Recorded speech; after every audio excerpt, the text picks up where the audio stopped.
இந்த கோயில்லாம் பார்த்தா ரொம்ப பிரம்மாண்டமாச்சு. யாரு இவங்க கட்டது சித்தர்கள் கட்டியிருக்காங்க அப்படின்னு பார்க்க ஆரம்பிச்சு. அப்புறம் ஒருத்தர் ப்ரொஃபசர் எஸ்பி கலான்னு ஒருத்தர் மாட்டினார்.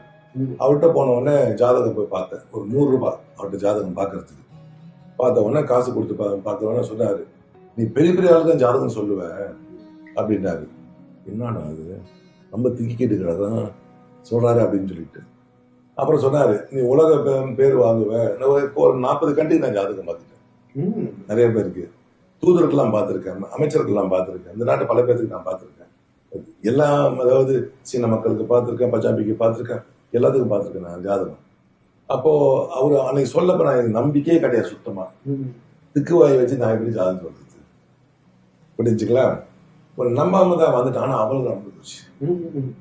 அவர் தான் எனக்கு ஜோதிடம் சொல்லி கொடுத்தாரு. அவர் அங்கிருந்து கூட்டு வந்துட்டேன் மலேசியாவுக்கு. கூட்டு வந்து 3 மாசம் வீட்டுல வச்சு அவருக்கு நான் வந்து கஸ்டமரை பேசி விட்டு